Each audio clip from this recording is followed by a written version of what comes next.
Ще ви кажа как да наредите купчето на Рубик. Тук съм с Миро и да започваме. За целта първо трябва да знаете нотациите, което ще рече нещо като ориентир. И така, дясната ни страна е Р като right, лявата Л като left, задната Б като back, предната Ф като front, горната У като up и долната Д като down. И така, първото нещо е да наредите белият кръст. Ето го, сега ви го показвам. Но не трябва да е само белия кръст. Трябва белия кръст да е еджовете да са свързани с другия център. Той, Митю, ще ви обясни какво означава edge и corner. Но ще ви да обясни правилния начин. Аз само допълвам. Трябва да е свързани с двата центъра с еджа. И така. Edge означава тези в средата, които са до кръста, а тези, които са в ъглите, са корнери. И така. Първо си имаме едно, което ни е почти наредено, само трябва да го сложим ето на оранжевото. Ето ме бял, оранжев център, бял, оранжев едж. Второто е бяло и синьо. Ето го, бяло и синьо. Просто трябва да направим ето, така и сме готови.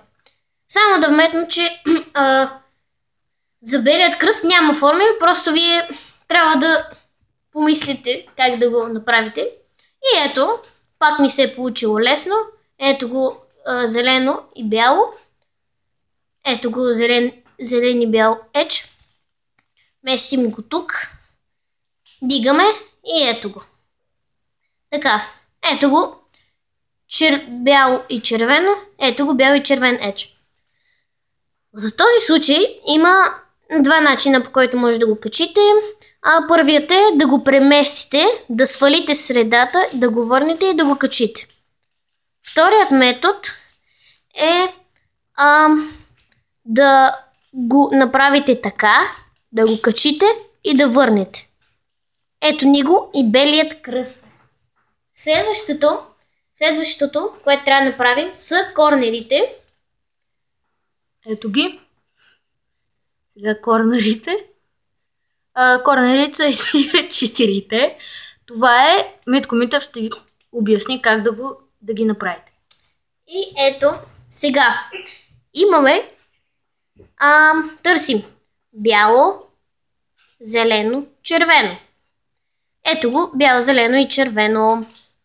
Сега, тук пак има два метода, по който да ги качите. Първият метод е да го преместите, щом е отляво надясно, да свалите, да го преместите и да го вдигнете. Ето го. Вторият метод, ето ви го, да свалите предната страна, ето тук като ви е, да го преместите и да го вдигнете. И така, следващото търсим бяло, червено и синьо. Ето го бяло, червено и синьо. Слагаме го под това и започваме ето, или така, или така, както ви е по-лесно. Аз ще ги качвам по първия начин, защото ми е по-лесен.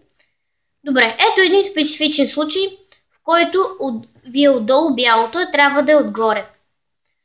Щом когато е така, ето, сваляте го, ето го дойде отзад, местите го два пъти, да ви дойде отпред и го дигате. И просто, щом трябва да дойде бяло, оранжево, зелено, ето, местим го, сваляме, местим и дигаме. Ето. Така. Остана едно, което е бяло, синьо и червено. Ето го, то отдолу, затова сваляме го, два пъти го местим, дигаме и си го слагаме. Сега Добре. Ще ви покажа още един случай. Ето ги следващия случай, който е бялото да ви отпред. Или сваляте F, така, и ето ви го ето тук, и просто да го качите.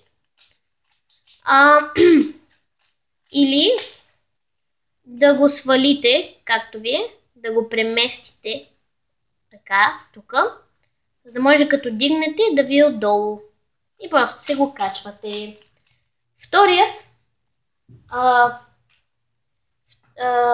Вторият ред вече се реди по формула. Трябва, сега ще помоля Миро да го покаже. Ето го. И двата реда са готови. Така трябва да изглежда. И така. Ето я и формулата, по която ще го наредим. Добре. Така, първата, най-лесната, ще я обясня без формула, е, ако искаме бяло и зелено, да го качим тук, червено и зелено да го качим тук, просто въртим на срещуположната страна, сваляме там, където искаме да качим, връщаме. Да има чертичка, дигаме. И ето то дойде тук, просто го качваме. Имаме Edge. Аз ще ви покажа един от другите методи, който Митко не знае.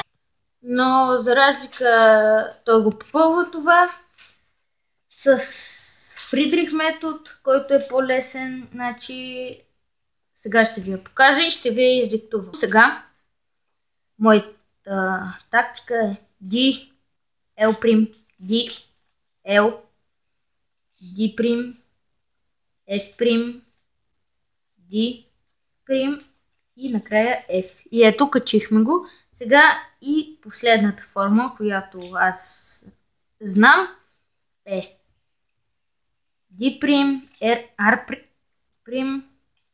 D, R, D, след което F, D и F' и сме го качили. Това са двете тактики. Сега ще ви оставя на Митко. Сега има една специфична ситуация, която са да се ви на място, обаче да са разменени. И ето как да ги разменим. Сваляме. Тоест правим R', D, R, обръщаме куба, D, L, D', L'. Свалено е. Както аз по моята формула. Няма да, която аз си ползвам. Ето, въртим на срещу положената страна, сваляме там, където искаме да го качим.